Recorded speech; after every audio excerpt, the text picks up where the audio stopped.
Oh, well, good morning, everybody, and welcome to this morning's webinar on how healthcare customers will be interacting with brands online in 2025. This morning's presenter, Ruth Chapman, is the Group Managing Director at Vine Digital, and she leads the expansion of their client base in the health sector across Australia, New Zealand, and Ireland. She has over a decade of digital marketing experience and possesses a deep understanding of effective advertising strategies, especially within the highly regulated health niche. Over the past 18 months, Vine Digital has analysed the impact of large language models on search engine behaviour and marketers' responses. And in this webinar, Ruth's going to explore the digital marketing trends that her team has observed in the healthcare space and share their insights on what to expect next year. So broadly speaking, Ruth's going to be covering off three major topics, and that's the Google's ranking algorithm transformation, the shift of health discussions to social media, and the surge in self-care search volume. Now, Ruth's kindly agreed to provide the slides after this morning's webinar, so you don't need to furiously take notes. And this meeting's being recorded, and the recording will also be made available afterwards. So if you do have questions throughout this morning's webinar, can you please use the Q&A function to record those questions, and we'll get to them at the end of the presentation should there be sufficient time. So without any further delay, I'll hand you over to Ruth now. Welcome, Ruth. Thank you. Thank you so much. It is such a privilege to be invited to come and share some of our learnings. Thank you so much to CHPA for giving us this opportunity.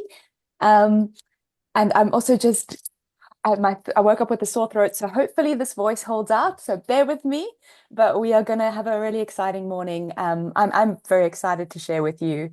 At Vine Digital, we've obviously been right in the thick of seeing how AI has impacted our search involvement and seeing how digital has changed.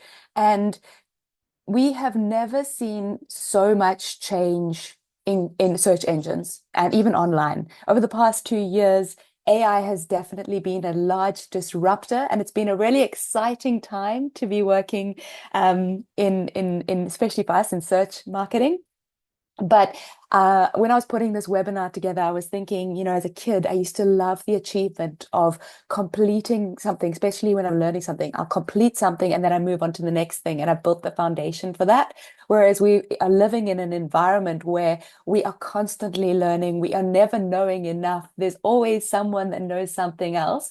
And so this webinar has really been born out of what we at Vine Digital have started to enjoy, and that's just constantly learning. We have started to look into global markets. We've started to look into how health practitioners and health marketers are operating across the world, because we're all learning as fast as AI is learning how we adapt to these new tools and these new technologies. And consumers are almost learning as fast as we are. So today's webinar is covering off from our learning, from our information gathering. I'm sharing some resources from other reputable studies that we are looking at. But this is very much from our perspective, and I really hope that you enjoy it. And I would love to answer your questions at the end. So starting out, I must also say that the CHPA has been doing incredible webinars, and today's webinar builds a little bit on some of the more in-depth learnings that we've already seen. So I won't be going too deep into the mechanics of how elements like Search GPT work. It's rather about how we as marketers can adapt to using these tools and how consumers are adapting to these tools. But I wanted to start by saying AI is no longer new. In fact, it is so ingrained in how we use online consumption that we're probably using it every day in areas that you didn't even know that you were using it. The other day, I signed up to trial a gym, and I filled in a form online. Immediately, I got a phone call. I started talking to this very lovely lady, sounded very human. I even heard her take pauses and little typing, clacking in the background. And then when I started listening to how she was answering the questions, I realized that this was an AI bot that I was interacting with. So it's in our everyday life.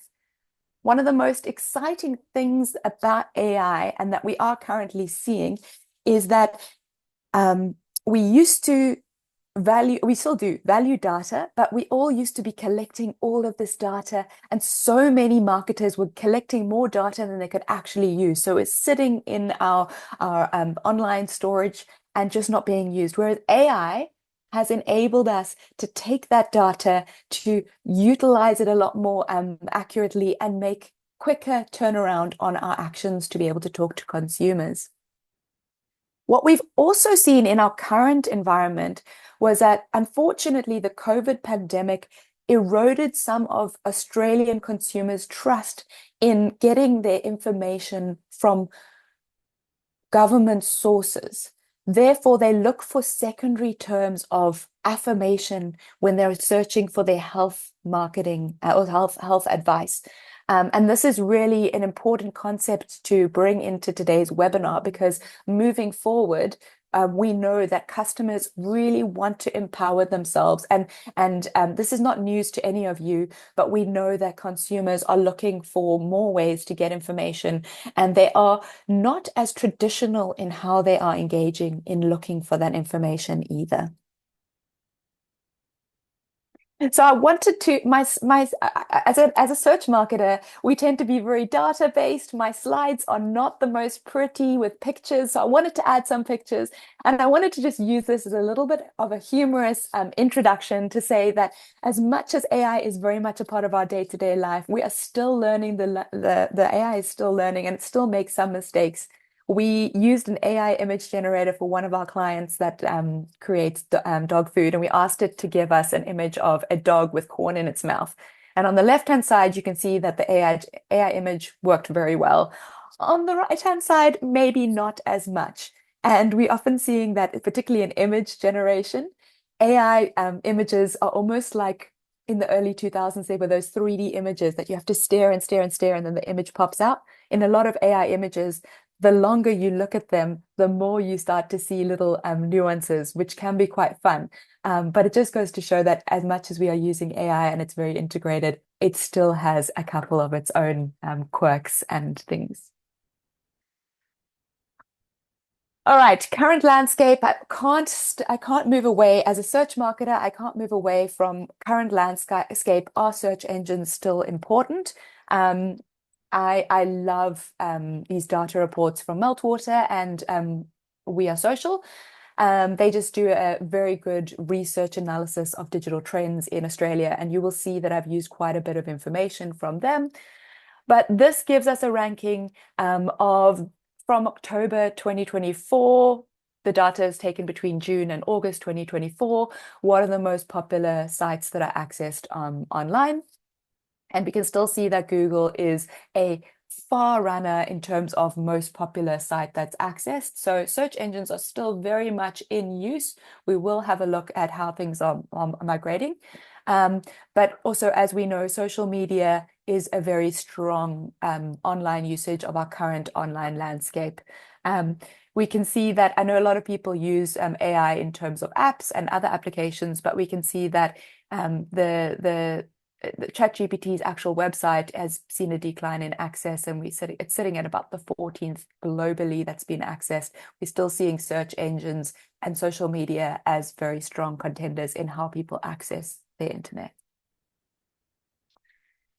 As I said, over the past 2 years, Google has undergone such significant changes in its ranking algorithm. It has never been so exciting to be a search marketer. In the past 2 years alone, we have had 1, 2, 3, 4. I should have counted this already. 1, 2, 3, 4, 5, 6, 7, 8, 9, 10 core changes to the algorithm, which all relate to content and how Google decides what is important content. Prior to COVID, which is irrelevant to Google's algorithm, it's just a good marking point for all of us. We used to have maybe 1 or 2 core algorithm updates a year. Google has been seeing 4 to 5 a year, all around trying to catch up to AI and how we find search results that work for us. In the health space, our most significant algorithm update came around in early 2022, which was when we saw the Medic update, which really severely impacted the traffic to the website. With these smaller iterations of the helpful content updates that we've been seeing over the last 2 years, health websites seem to have weathered the storm a little bit better. And a large portion of that comes to the fact that Google is trying to, or it's moved to understanding that content needs to follow these EEAT principles, which are the concept of, are you an expert on the subject? Do you have experience in the subject? Do you hold authority? And are you trustworthy? So in the healthcare space, because of our strong need for referencing, for regulatory and compliance, we tend to have content that is less solely written by AI, very humanly written, and therefore we haven't seen as large changes in the actual ranking of our health websites as we have seen on some of our more consumer goods. But it is becoming more and more and more relevant to have indicators like particularly authority and particularly trustworthiness.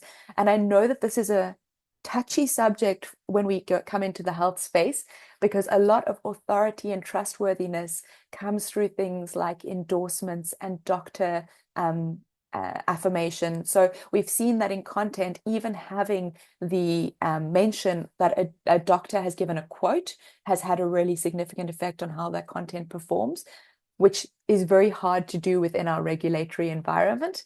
But that is how Google is trying to balance this influx of content with trust. But we've also seen that with the rise of AI and machine learning, Google prioritizes user experience. So as I said, relevant content, but also engagement metrics. Even the whole shift in Google from using Universal Analytics to GA4 was moving away from isolated, independent activities and looking at how users access a website, how they flow through the website.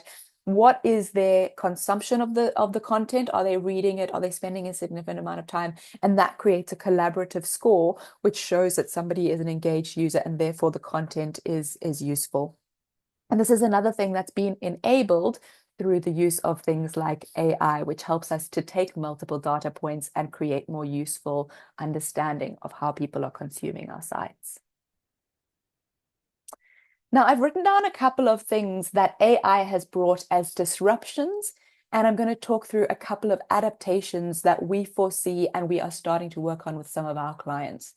The first thing that has had a couple of marketers a little bit shaken is the fact that we are now moving into a stage where we've never had as much competition for Google. So things like SearchGPT comes in and removes the need for people to even use a search engine. So for especially health brands where SEO is a vital way of creating quality content that can really engage and give consumers accurate information, I have been asked many times, do I think that the AI search is going to surpass search results? I don't see it at that manner at all. Obviously, AI needs to learn from somewhere. And what we've actually seen is that Bing's search results very strongly echo what we're seeing in SearchGPT. So it still sits in the fact that if you optimize your website for search engines at this point in time, there's a very strong correlation between AI search and search engine results. It's more the delivery method that changes slightly. However, the good thing and the threat to websites and it's almost like an admonition on my part, is that we've always worked to optimizing for Google very predominantly. It holds 90% of the market share, and therefore anything that Google does, Bing, any of the other search engines follow suit. But we are starting to see diversification because we can have integration of AI into search results. Other search engines are growing in popularity and they're growing in the accuracy of their search results. And therefore, it is important to analyze your website content on multiple platforms and see how you are faring on both Bing and Google and optimize for both, because that is what we're seeing. And I think that will be even more prevalent in the years that follow. Another disruption is that Google's AI overview reduces organic traffic to websites. So this is where we are starting to see that sometimes if you use any of the search engine AI tools, they can give you search results. And it's very similar to what we saw when we started seeing rich snippets being shown in search results, where somebody's query could be answered before they even visit your website. So as a marketer, we often judge performance by how many clicks are we getting to the website. And that is something that can be a bit scary. How are we measuring the efficiency, especially in health, where we put so much effort into creation of content? How do we measure the efficiency of our sites? And what we need to do is we need to focus on both short-term attraction as well as long-term brand building. So in order to deal with the fact that AI is here and is giving away information for free, we need to build a mixture of both content that meets direct search queries as well as focus on search terms where people are actually looking to visit a website rather than get answers directly from search engines. A great example of this, which we will talk about a little bit in more detail when it comes to things like self-care, is creating the kind of content or community that would draw people in.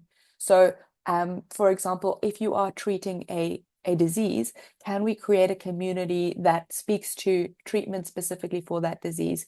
One of my clients is a medication that assists with multiple sclerosis, and therefore they've created a community where people can share recipes that can assist with management of the disease, or they can talk about their things that are going on in their life that are prevalent very specifically to that. And that's one way of avoiding AI that gives a very specific, broad answer and giving a bit more detail to their clients.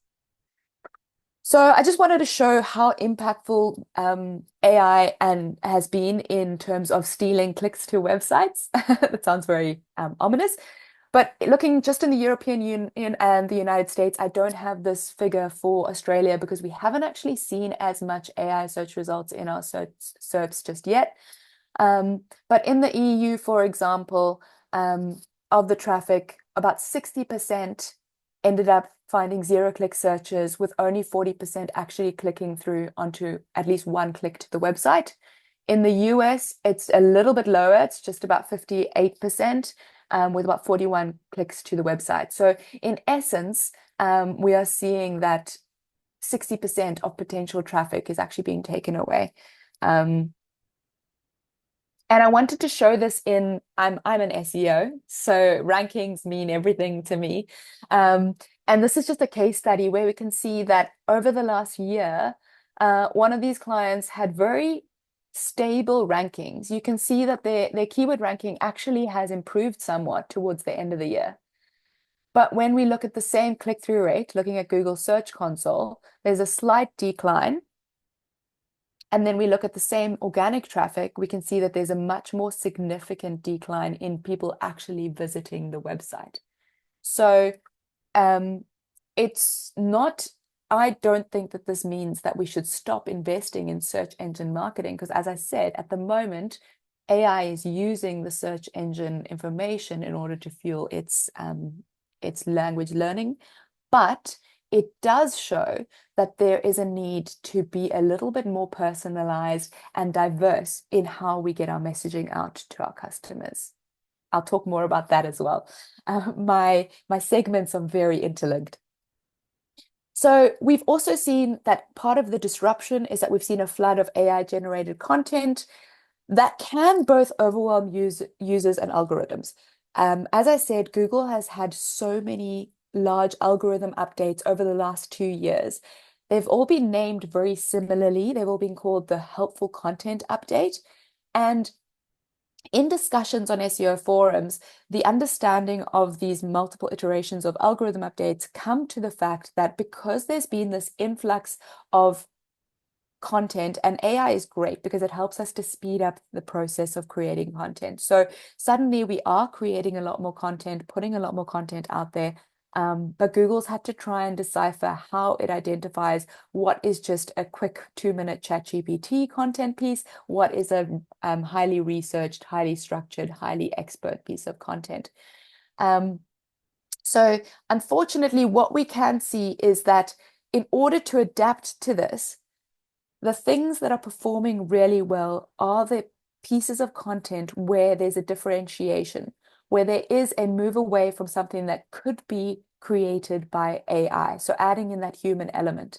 So, and I know that this is a touchy subject. I know so many health marketers are sitting there shaking their heads, but from performance element in terms of website traffic and website clicks, we can see that things like endorsements, testimonials, doctor influences, these are the kinds of things that are setting content apart from AI generated content. And this is one of the reasons why social media is rising in popularity. It's a little bit of trustworthiness, but it is also a little bit about content distribution. So I'll talk to that in a little bit later. So as I said, we are definitely seeing that AI is driving users to be a lot more comfortable consuming content in a wide variety of channels. Now, there is still quite a big difference between people that are sitting in the older generations, so the 50 plus generations versus the younger users, so the 16 to 30-year-olds. They vary quite widely in terms of their trust of media channels. But I think if we start to look towards the future, we need to understand that our 16 to 30-year-olds are our future, and we need to be safeguarding ourselves and looking at creative ways of how we cater to them in the future. We're seeing that doctors and professors are becoming a lot more influential as content creators, and young adults often cite YouTube as a channel with high trustability. I've got a little study later on that I'll share some more information on that. But we had a great webinar with CHPA with Julia Walsh a couple of months ago, and she was talking about how there's actually AI generated doctors that are creating content. And so having that trusted doctor style of content delivery is becoming quite important, but that's where the youngsters are really seeing YouTube as very trusted, because they can see a face and they can see multiple videos of a face, and that gives them what they see as a little bit more trustability. So I have already mentioned that there is this wider gap between older generations and younger generations. I think it is also, if you speak to teenagers, for them, AI is not something that is at all scary or unknown. It's something that but to them, 2 years is a long time, and it's something they've grown up with. So that is just something that we need to be aware of. And the other thing is that social media allows greater freedom to publish content that cannot be generated by AI. So even though we can have AI bots and AI is incredibly clever, there is this sentiment that says that things like user-generated content, commentary, peer reviews is a lot more trusted on social media. People will often go to see what their peers are using in a more general sense. But this is something where we are starting to see young people not have as much aversion to hearing about how their friends treated a sprained ankle, for example, versus where we used to have a lot more trust in a more static and staid website. So we are at Vine Digital, we're very interested in, a lot of us as marketers can get general sentiment from seeing what is happening online, but we as search marketers want to find data that backs it up. Is what we think we're seeing what we are actually seeing? So we found a really great paper that was published just in 2024, talking about young adults' use of different social media platforms, particularly for health information. So it was a global online web-based conversation. Bearing in mind, this is global data, so it is not specific to Australia. But what I thought was really interesting, and this was where that insight came from, and I'm going to read this quote because I think it sums it up really nicely, but it says, YouTube was considered a useful source of learning for about everything and was often the go-to when searching for information or advice after Google. So young people were Googling and then going to YouTube to verify what they'd found on Google. Young adults found the video format easy to learn from. They stated that they could identify accurate YouTube health content by cross-checking multiple videos, by feeling that the presenter was real and relatable, or just through instinctively judging a video's credibility. Instagram was a source of inspiration from a health and wellness point of view for those whose lives were dedicated to healthy lifestyle and fitness. So moving forward, the recommendation from this paper is that health experts should try to use channels in a way that young adults already use them. So use relatable role models. So here comes those doctor influencers again. Use relatable role models on Instagram and YouTube. Use eye-catching headlines and support groups on Facebook, and easy to follow instruction videos via YouTube. So we are definitely seeing that there's a much more diverse way that consumers are consuming content, and that mention of things like support groups on Facebook speaks very much to what I was alluding to earlier, where that creates an environment where information that is less likely to be AI generated can be shared. So if people feel that they can have a voice and they can share, we've also seen in Australia a huge rise, not just in the health space, in general space, but there's been a huge rise in the use of forums like Reddit, where people are able to ask questions and have those answered. Now, the trustability of a place like Reddit is pretty low, particularly when it comes to health, but it is a space where people feel that they can vet what they're finding, what they're learning. They can ask questions, particularly on reviews. So if there's a product that has claims that maybe the trustworthiness of that claim is in doubt, we're seeing a lot of people going to a public forum like a Reddit. And because Reddit is also being shown in search results, it's been raised in popularity. But people can ask there and get some peer review in terms of making that buying decision.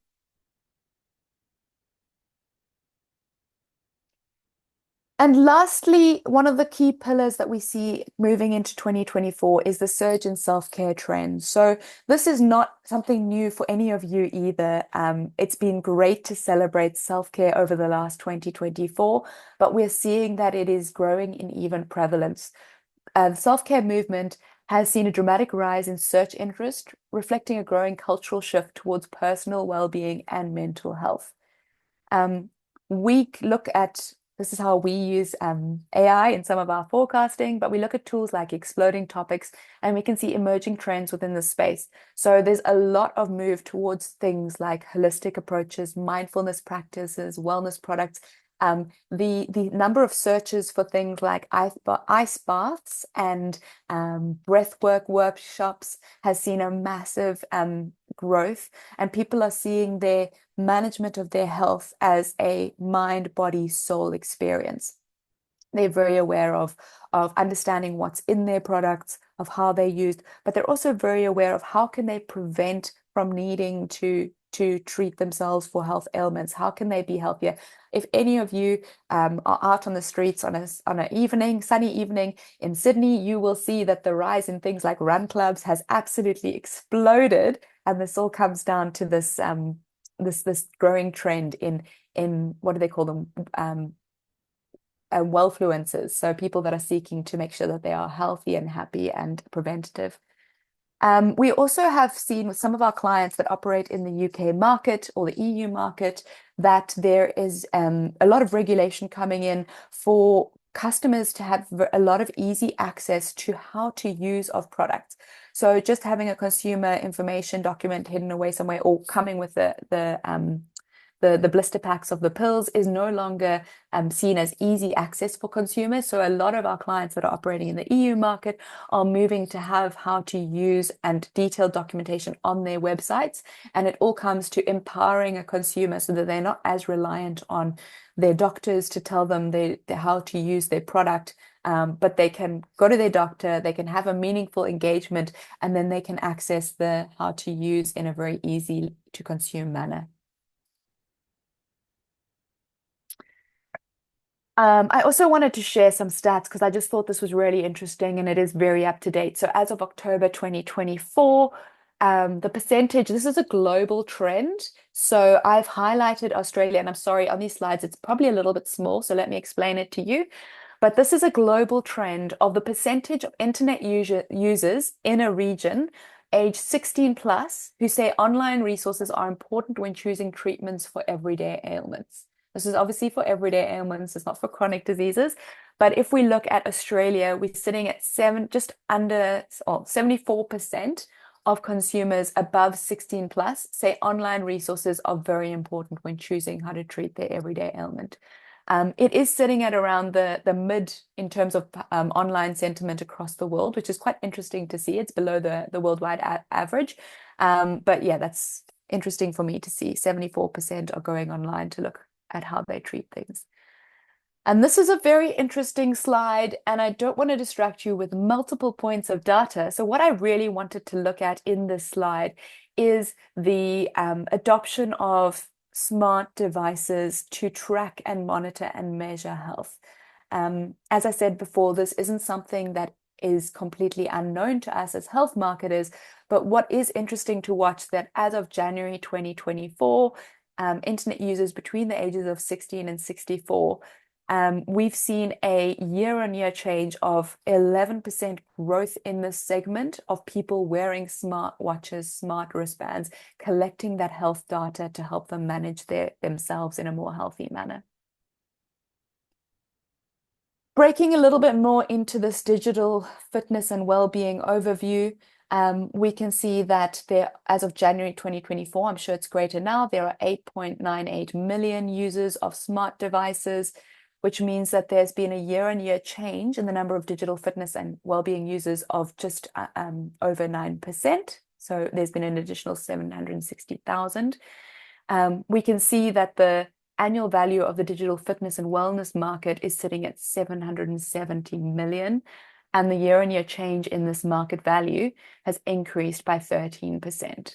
So it is just a trajectory that sees growth in people being interested in taking control of their health and their well-being.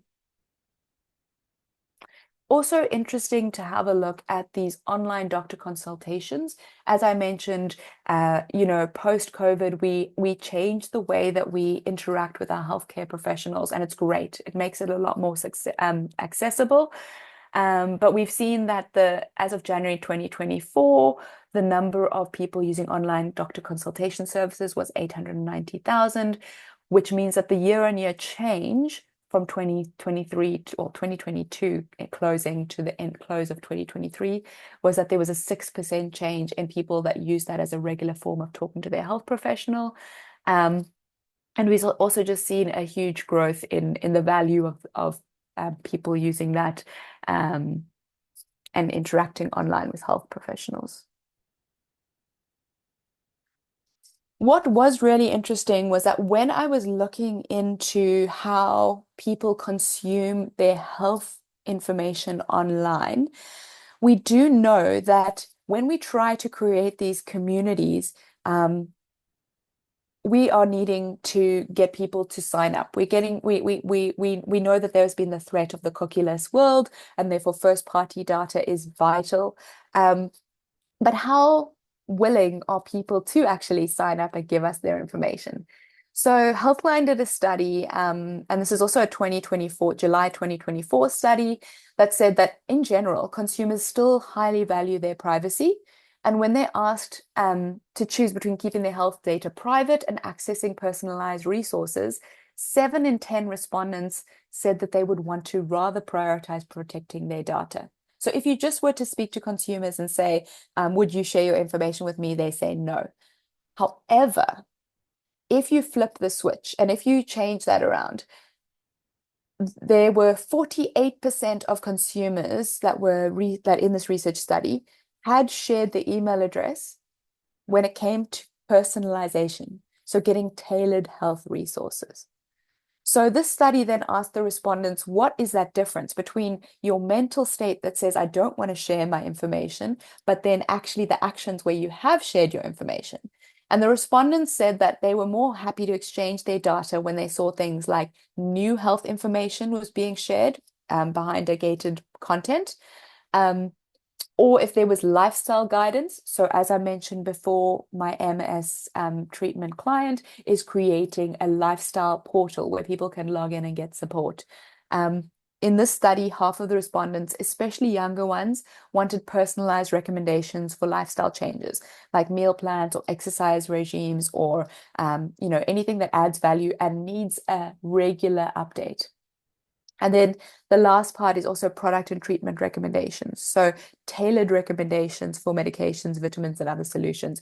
We're seeing a lot of collaboration. If we go back to the thought of people wearing smart devices, anything that can sync between your smart device and a personal portal has had high success. So for example, Qantas Rewards has a program where you can sync your watch data and your step count with your Qantas Rewards program and set yourself health goals so that if you reach 10,000 steps a day, you're actually earning Qantas points. In that way, Qantas rewards program has seen a massive uptake because people are getting benefit by syncing that information, and Qantas is also gaining a lot more information about the people that are in its environment that they can then put direct sales and discounts and special offers from their partners to those clients. So that's really interesting. That's public sentiment as of July 2024. So I've spoken quite broadly on the sort of three real pillars that we are seeing moving into 2024. So we're seeing that the way that people consume search results and find their data has changed and will be changing. We've had a look at the diversification of channels and how we move towards that. And then we've had a look at how people are looking for environments and communities, and they're willing to engage if they get benefits from those environments and communities. So when it moves forward into 2025, to be honest, I don't see that much of a change in how people are consuming data. How they find the data has been changing, but as digital marketers, we still need to be prevalent in our search engine results. We still need to be prevalent in our programmatic paid advertising. We still need to be prevalent in our search social campaigns. However, the success of those campaigns will be driven by how we create our content. And so there's some key pillars that we at Vine Digital are focusing on in creating content for our clients moving forward. And the very first one is that authenticity is crucial. So particularly as we've seen through these three different trends that we've looked at in this webinar, because there is the option for AI to so quickly create content on quite a mass scale, there is also this threat of creating very robotic, disengaged content. And so for a brand to build longevity with its customers, finding ways to create authenticity is going to set you apart. So especially for health brands, looking at opportunities to use elements like video or use elements like any kind of community that you can create, that's going to set you apart moving forward. Entertainment may attract views, but genuine, valuable content that really meets where your consumers are needing to find information builds enduring consumer trust. A really great example of this, and I didn't have the copyright rights to be able to share this, but a really great example of this is Sanofi in Portugal did a fantastic campaign for Dulcolax, where they did a bit of consumer research and found that the talking about constipation was a very taboo topic, especially amongst women. And so they created a princess campaign, which spoke to the fact that it's okay to talk about it, it's okay to treat it. They created princess filters where you could use AI to put your face on a princess filter of these 4 different personas that they created and used throughout their out-of-home advertising, their online advertising, their print advertising. And they had massive cut through in an AI. They embraced AI, but also in an AI-generated content cluttered world, they had massive cut through because they were really authentic to what their customers were really suffering from, and then they created a light-hearted way to address that. So being authentic to your customers' needs, but also to your brand is vital. We're also looking at showing value through proof. So sometimes I think in health marketing, we see a trend and go, that's too hard, I'm not going to go there from a regulatory point of view. I think that the speed that AI is creating content means that we actually have to look at ways of pushing through those barriers and look for ways that we can still be true to our regulatory environment, but look for ways to show proof.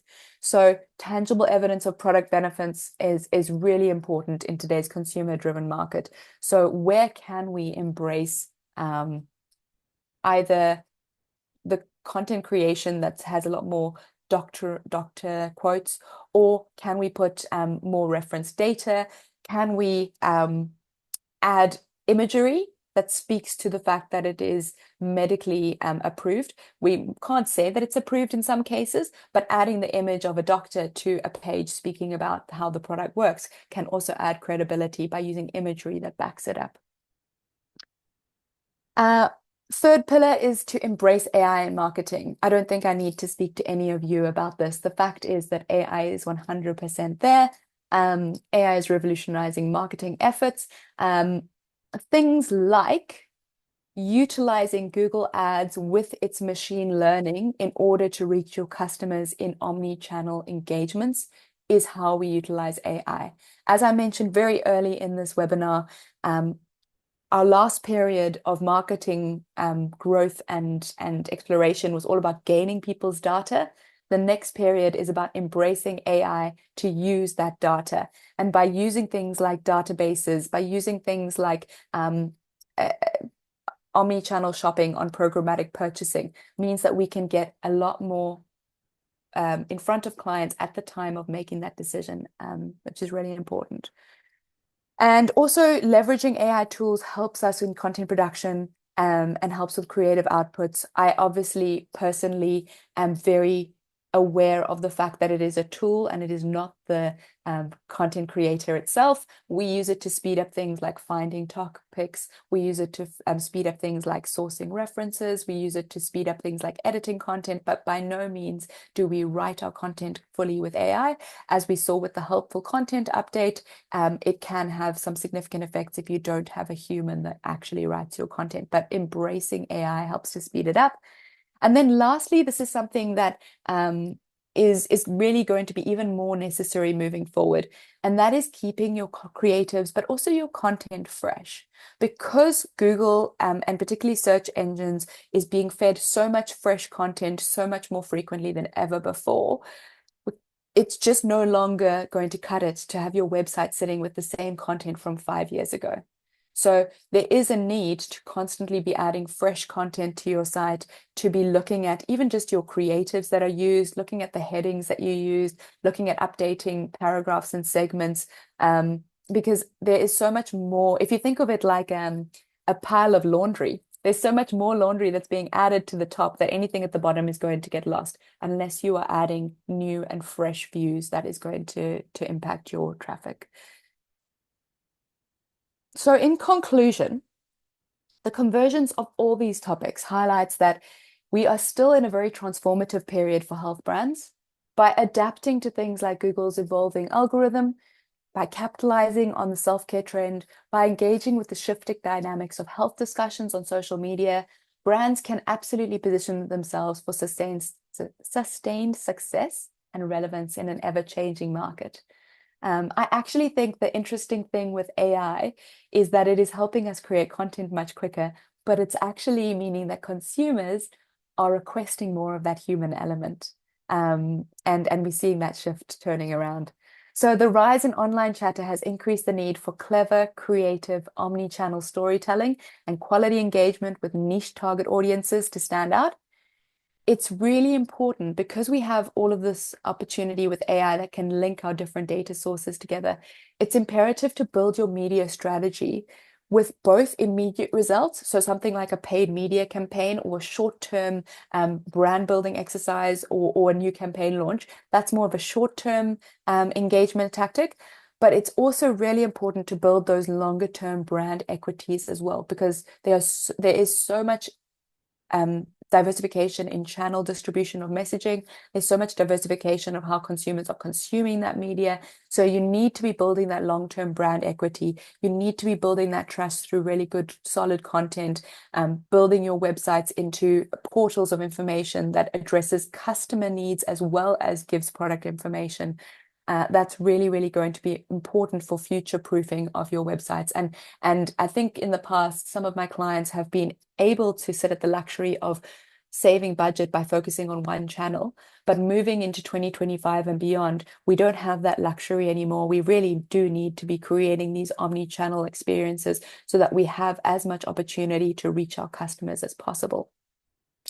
And the last thing that I also just wanted to touch on, being an agency that operates in multiple global markets, I think one of the changes that we've also been seeing and will be seeing moving forward until AI stabilizes, which I don't know if it ever will, is the fact that global strategies are no longer as easy as a one size fits all. I know that we've always had cultural nuances, but now we actually have regulatory differences. And the way that people are consuming AI in different countries and different markets changes so much. So it is really important when you are operating in multiple countries or even in multiple states, because AI allows us to be in a lot more control of things like programmatic, showing people the right ads at the right time when they're searching in the right environment. We need to be quite personalized in how we are delivering our marketing messages. Bear in mind and test the boundaries if you are operating in different countries, because, for example, what the EU regulation has is very different to the AU regulation. So AU actually have a little bit more freedom to test and try these AI integrations than the EU does at the moment. But once we've learned from them, we can maybe find things that fit within a regulatory environment and be able to capitalize on that. So that is my, from our research, that is Vine Digital's projections of what we're going to be seeing in 2025 and beyond. But I did want to leave some time for any questions. Thanks a lot, Ruth. That was a really amazing presentation, and yeah, while it was data rich, I think there were some good concepts that you were able to sort of clearly and concisely put through. We've got a couple of questions here that I might put to you if you don't mind. The first is, do you have any tips on how to increase credibility when posting branded Q&As on Reddit? I'm only speaking from our experience and what we've seen. I don't have any formal qualifications on how the Reddit algorithm works. But what we have seen is the frequency of your posts, and obviously the credibility of your actual how you set up your account can have an impact on what you say. So Reddit also works on a very similar social media structure, like a social proofing. So the more likes you get to your answers, the better. So frequently posting responses, one, that actually answer the question of the user, helps. Getting a lot of likes and upvotes for your comments helps, but it's a little bit of a time process. So if you're starting out, you're going to have to go with frequency of responding to queries. Once you've built up a little bit of likes, you become a authoritative Reddit contributor, and then we do see a little bit of improvement there.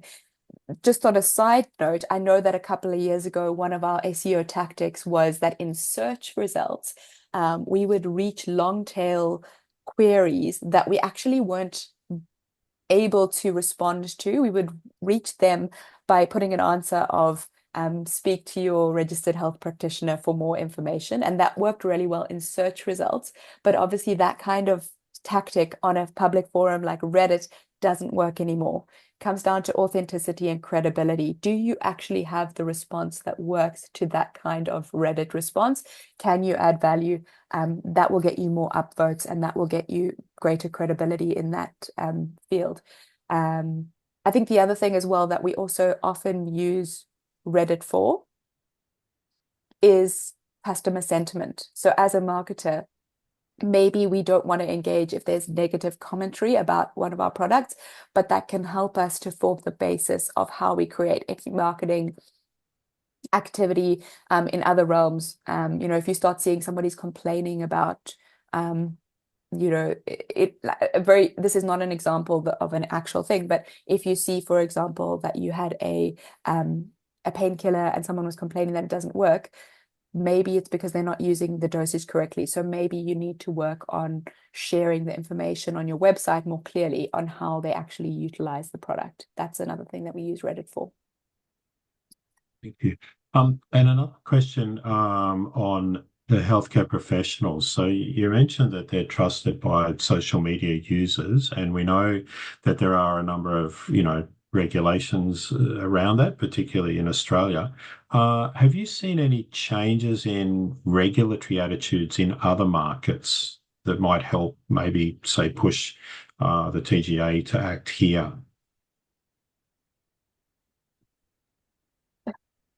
I cannot speak for the TGA. No, no, no. That's what I thought. With within your organisation, if you'd seen Yeah. any changes elsewhere, that people might be able to capitalise on here.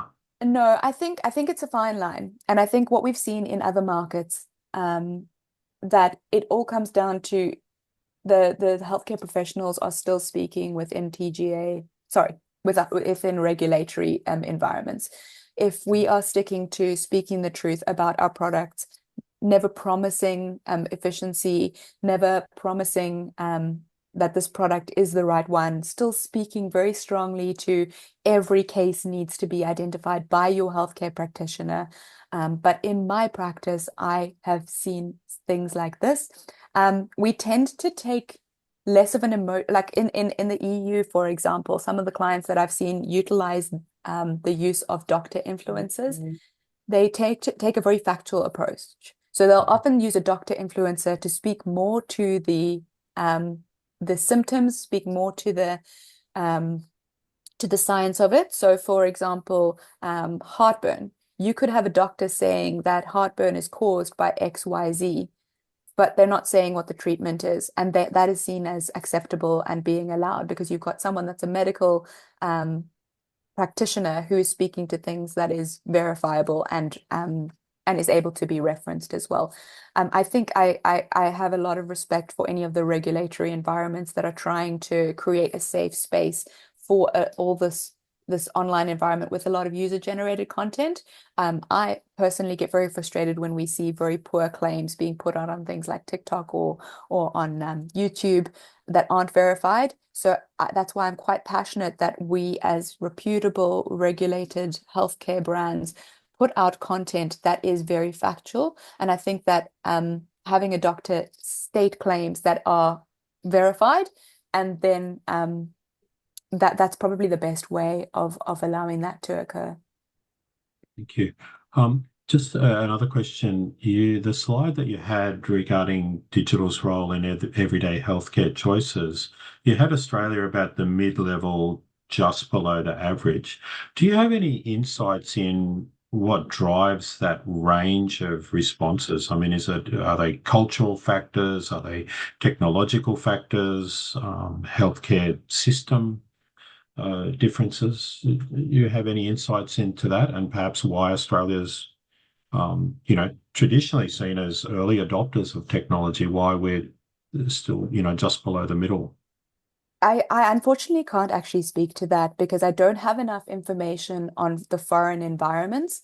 What I do know is that and this is an assumption based on my limited information on this tactic.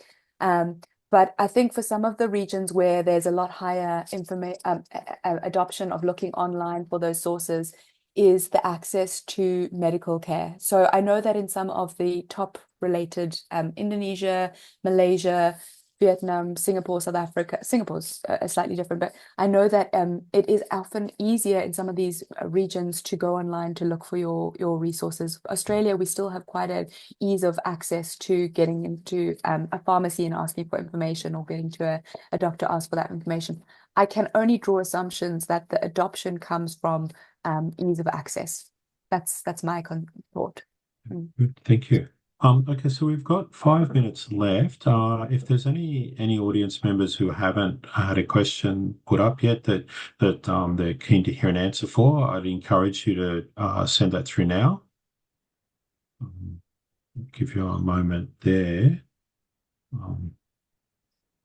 But in the meantime, Ruth, thanks once again for such a wonderful webinar. I got a lot out of it as well, and I think hopefully other attendees did.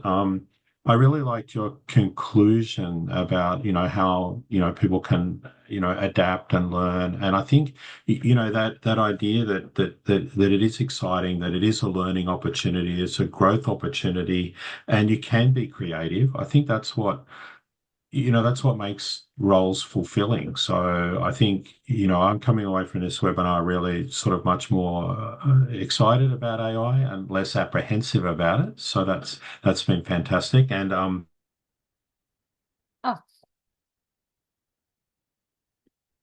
use that into conversations and have a bit more of a look at that. But thank you so much. Hold on, sorry, it looks like okay. So we've just got time for one more question, and then we'll call it quits for today. But you mentioned that we must adapt our websites to be optimized for AI search. How can we do that? well, at the moment, because we're seeing that a lot of AI search is being fed by search engine results, it means that we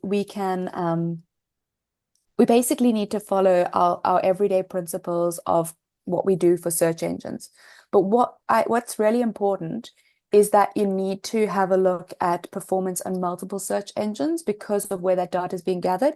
So how you optimize your website for a search engine is to analyze that search engine. What are frequently asked questions? What are common themes? And then creating very direct content that addresses that very specific theme. So very generalized website copy leads to very generalized responses, which means that it's harder to be picked as the most relevant result for that search result. And in a similar way, in large language modeling, we've seen that a lot of large language modeling creates more broad questions. And so AI is actually looking for more direct query to response type content. So a lot of what I would call fresh green websites that are new, because of time and energy and budget, often go for a small little 5-pager with like my product, the symptoms it treats, and maybe the ingredients in it, and then contact us page. But people have a lot more nuanced way of searching, and even on voice activated search or on AI type search, it's more conversational, which means that we need to be thinking more about what is the specific question that my product is treating. So it's not just about what is the best painkiller. It's people are searching for, I have a headache in my front lobe. What is that? How do I treat it? And I'm using a very contentious example, but that's more about the example of how people are searching. They're not just searching for how do I treat a headache? They're searching for how do I treat a headache? But what if it's got these symptoms added to it? What if it's got this symptom added to it? And so by creating content that speaks to commonly asked questions, you're more likely to be picked up by the search engine result. And at the moment, the way that the AI search is working is that if you're picked up by the search engine results, you're more likely to be used for an AI response. Fantastic. Thank you very much. Well, just less than a minute left to go. I think I'll call the webinar closed there. But thanks again, Ruth. A wonderful, wonderful session, and I hope everyone enjoys the rest of their day. Thank you very much. Thank you. Bye.